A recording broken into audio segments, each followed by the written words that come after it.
What is up, everybody, and welcome back to Coco's Crates. We are back in I Love You, Colonel Sanders Dating Simulator, and I think this is definitely either the last episode or the second to last episode, because it's a 3-day dating school, so I'm assuming this is the last day, and we're coming up on it, so, okay. Sprinkles is already in the room, waiting for the students to arrive. He clears his voice to make a quick announcement. I want all of you to know I feel something of a dog moment coming on. But I assure you, it's nothing to be afraid of. Oh my... I'm looking forward to not having to do Sprinkles' voice. His cute little nose scrunches up and he begins to breathe quickly. I think he's probably hungry. You reach into your backpack and grab some homework from last semester that you forgot to turn in. Sprinkles immediately goes for it and gobbles this sheet of paper like it's a piece of fresh chicken rawhide. I apologize for the outburst. I know it seems cliche, but not much in this world satisfies like ungraded work. My, Coco, were you studying something with cinnamon? I've been sitting in on a lecture series around the art of cake baking. How insightful. This actually brings up an important point. Thank you, Coco, for reminding me to dole out this indispensable bit of wisdom. You see, before he can go any further, Miriam's love drama spills over into the class. Sprinkles is interrupted by whirs and sparks coming from the back of the room. I told you to save it for after class! You think I wanted to be thrown from a plane strapped to a stranger? Miriam and Clank appear to be arguing, but you still haven't learned to speak Clank's language of mechanical noises. Whir. But no! You had to show off to your cool kid friends, Jeff and Joan, J&J forever! Watch us form a triangle in midair as we descend! Triangles are the strongest shape, don't you know? Bzz, bzz. Yeah, well that doesn't make it a great date! Beep. Whir. Then take Jeff and Joan with you. You can all hold hands as you pedal down the mountain or off a cliff for all I care. Beep. Clank begins to shudder. Steam pours out of the gaps in his panel, and then a loud ding stops him in his tracks. Beep.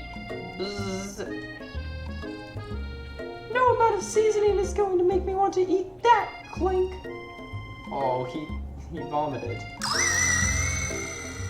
Clank burps out a completely deep-fried sneaker. Considering that he himself has wheels, not feet, it's not entirely clear where it came from.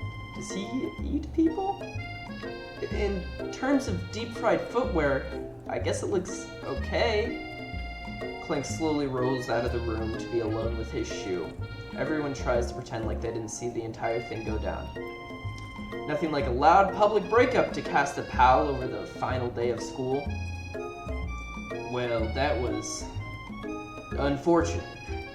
But we mustn't be distracted from what lies ahead.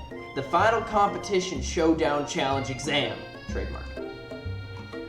I'm still working on the title, but I think you get it. Test time approaches. See you all in the arena. But before you can think about your upcoming competition, there's a very beautiful soul nearby in need of a pep talk. Hey, Miriam, are you okay? Okay, yeah, I'm so mad I could smash a tiny mug, spilling several droplets of hot cocoa all over the floor. How could he embarrass me in class like that, in front of everyone? Her tiny cocoa is a delicious treasure, so you know that this breakup is no joke, even if the source of her frustration is such a silly boy. I know that you know this, but I'm gonna say it out loud. You don't need anyone. Me and you, we're gonna cruise through this final test and hit the carpool lane to Success City. That's what I like to see, HOV lane. Let's hold it down. Miriam brightens up, imagining the wind rushing through her short bangs. But she hesitates to embrace the feeling all the way. You're not going to saddle up on on Colonel Sanders' stallion and ride off into the sunset without me? Of course not. Well, maybe, sorta, but I'm sure there's a pony out there with your name on it and a ranch big enough for both of us and whoever else we want to bring along. Maybe call it Ram Ranch. If it's not Pop or Clank or anyone else you meet today, tomorrow, or this whole year, so what? You're a special person who shouldn't settle for the first someone to show you a little interest anyhow. Miriam gives you a big hug and wipes the tears from her cheeks. I should really review my menu for today. I'm going to make a very special soup. And I bet the Professor Dog is going to love it up. While you were pep-talking Miriam, you completely missed lunch. But that's okay, because you had a better idea of how to spend the time before your exam. You've decided to head to the arena early to practice a dish. This is it, the location of your final challenge, a test of will, a test of courage, a test of talent, and a chance to beat the pants off Van, the supposed man, and his evil counterpart, Ashley. As planned, you begin to run through a quick test of a recipe you've been working on. Coco's famous chicken pot pie. I could go for a chicken pot pie right about now. After practicing for months, making this dish comes second nature to you, and you're able to quickly get a fresh pot pie in the oven. But as soon as you do, your cram session is interrupted by Colonel Sanders. Of course, the rose petals come in. Coco, what are you doing here? There's still time before the final exam. Oh, just taking it all in. I'm big into visualizing success. I'm looking at my station and picturing victory. The pot pie has begun to bake and the smell is slowly filling the space around you. Visualizing, huh? Well, that's too bad. I was hoping you were here cooking something delicious. You'd usually happily share your food with anyone who's hungry, but the last time you let Colonel Sanders get in your head, it cost you a cook-off. You decide that it's time to put your cooking above your romantic desires, but that decision gets hard to stick to when the oven timer goes off behind you. Yeah, I gotta fess up. I'm not lying to him. I'm fessing up. Okay, you got me. I'm doing a little bit more than visualizing. I know. My nose can smell a pot pie from 400 yards. It's an oddly specific distance, but you'd expect nothing less from such an oddly specific man. You knew it was pot pie just from the smell? Oh, I gave myself a little country voice there. Not just a pot pie, but a chicken pot pie with an all butter crust. And my nose is telling me something else. Oh no, is it burning? Haha, no. I can smell that it was made with a heaping helping of TLC. But it'll probably stop burning any second if you don't pull it out. The moment of truth. Wow. Ooh. I gotta be honest, my mouth is watering a little bit playing this. It's the best pot pie I've ever tasted. I've always loved country cooking and I could eat this all day. There's no time left. The final showdown is about to begin. Sprinkles lays down the ground rules. There are no rules, that is, except to cook with everything you've got. You step up for the cook-off of a lifetime. You decide that mac and cheese plus the pot pie you've been practicing are just the dishes that'll push you over the edge to victory. Meanwhile, both Van and Ashley are prepping wildly elaborate dishes per their usual over-the-top selves. Miriam has her giant magnifying glass and several sets of tweezers. She's definitely prepared to go big, going small. Colonel Sanders prepares to be harnessing his 11 herbs and spices, but he's trying to find a way to improve on something perfect. His original recipe, fried chicken. The intensity in the room starts at a full 10 out of 10 with frenzy of action. Everyone is calling out really cool, special cooking moves as they prepare their food. Wow, this is getting serious. Colonel Sanders batters his chicken as it levitates through the air. Egg wash! Miriam furiously injects ingredients into an itty-bitty pot of broth. Best friend, Besser Blesser! Baser, probably. Van flexes his pectorals as he chops open a sea urchin. Let's rock and roll!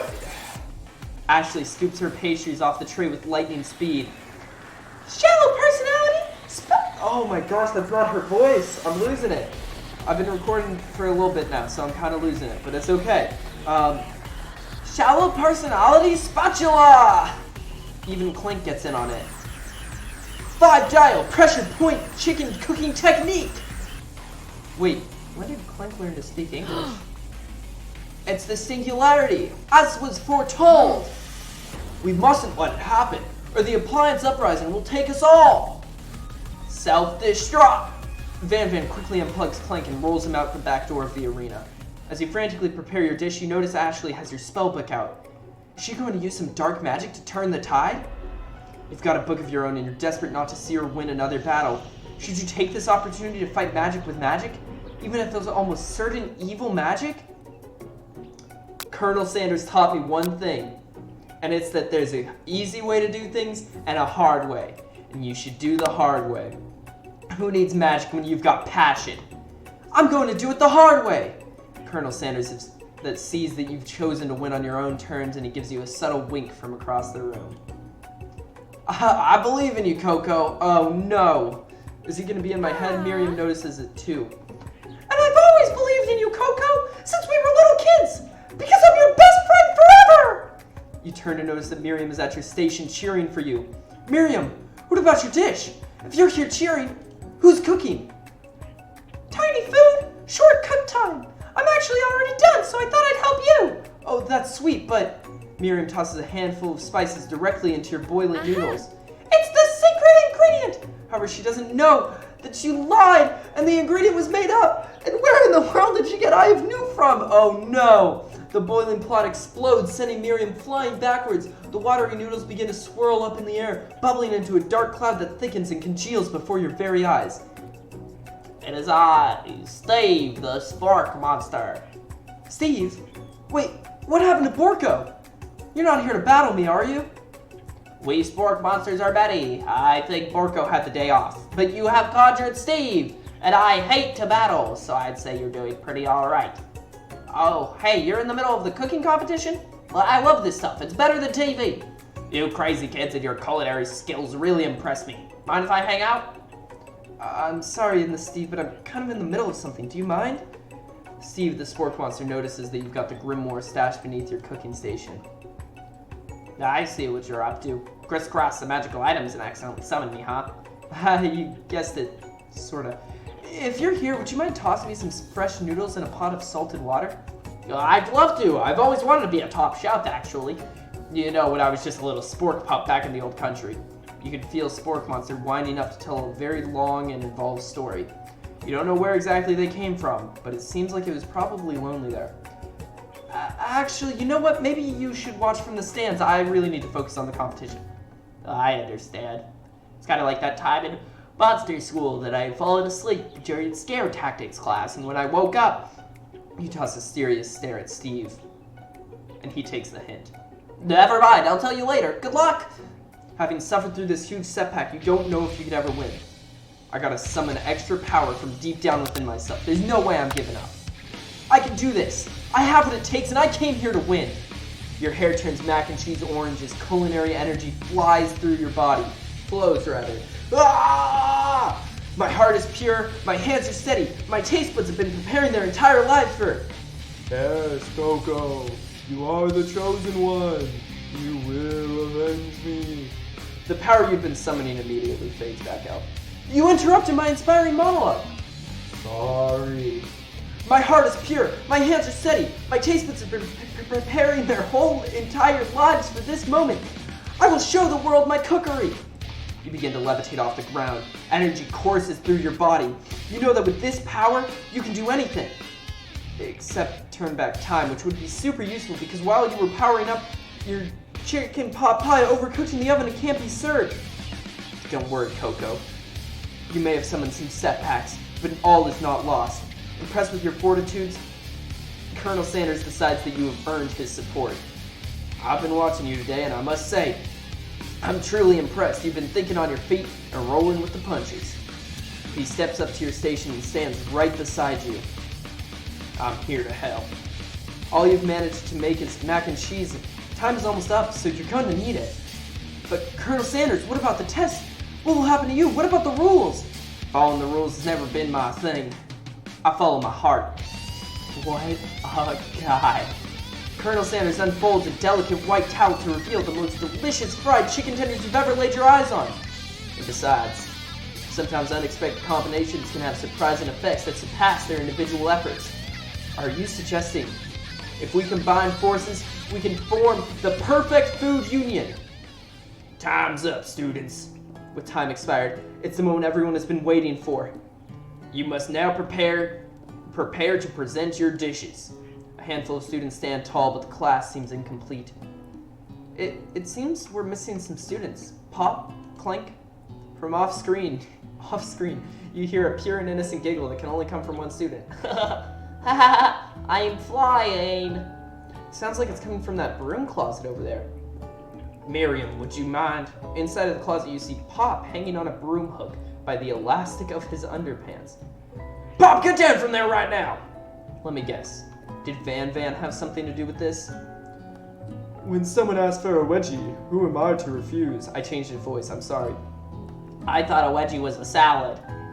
It looks like Pop is eliminated from the challenge, seeing how he didn't cook anything. I can't feel my legs. May I be excused? Sure. You kids and your pranks. I must say, it's not the worst prank in UCSAL history. But it's not exactly yearbook material. Wait a second. Pranks. Clank! Where did that pressure cooker roll off to? You hear a signature whir, beep, or other onomatopoeia. But there's none. Somehow he must have gotten unplugged, I guess. We'll have to figure that out later. That leaves only 4 remaining students. Please collect your final projects. Yes, it has been a long semester. Wow, 3 whole days long. But after days of hard work, the time has come for me to eat. There's another typo there. Miriam, please step forwards. Now describe your dish. I've made tender udon noodles in savory soup. My word, it's so delicate. Is that a teeny tiny Naruto maki I spy afloat in this itsy bitsy bowl? Yes, chef. Please call me Sprinkles. Chef's my father's name. Yes, Sprinkles. And some green tea made from baby tea leaves that I plucked myself. Sprinkles carefully sniffs around the dish before opening his mouth and letting just the tip of his pink dog tongue dip into the bowl. Sublime. Would anyone else like a taste? Oh, come on. I'm not one of those dogs who doesn't floss. I even have a really cute electric toothbrush for dogs. Fine. I'll enjoy it all myself.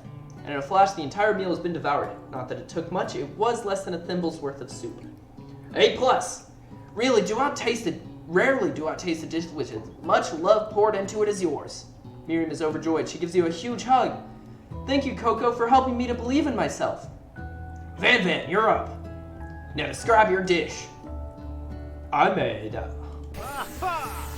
uni over smooth egg custard in an axe-hewn urchin's shell, topped with caviar.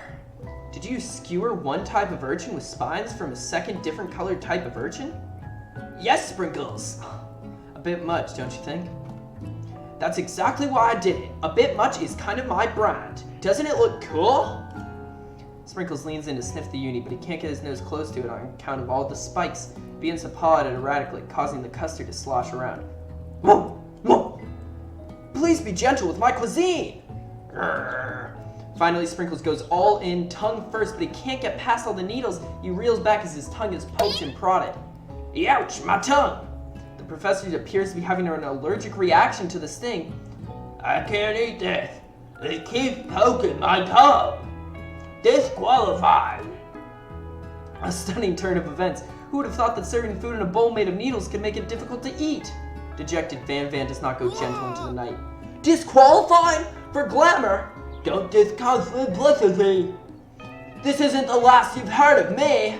Before forcing us to endure his swollen tongue for another moment, Sprinkles graciously laps up a bowl of milk. Okay, so it looks like this was not the last episode, because I'm gonna go ahead and stop here. I don't know how much is left, but I'm gonna stop it here. So if you like this video, go ahead and leave a like. If you didn't like this video, it's okay to drop that dislike, but if you drop the dislike, go ahead and let me know in the comments what you didn't like. Like, for instance, the voices were really off this episode. Go ahead and let me know, and I will try to amend that. If you want to see more content, go ahead and subscribe and ring that little dinger bell, and YouTube will send you a notification of whatever I post. You'll be the first to hear about it. And if you want to, go look in the description for the Instagram of Coco's Create, where I'll post updates on videos, different series I'm doing, and everything like that. So thank you guys so much for watching, and I'll see you in the next one. Bye!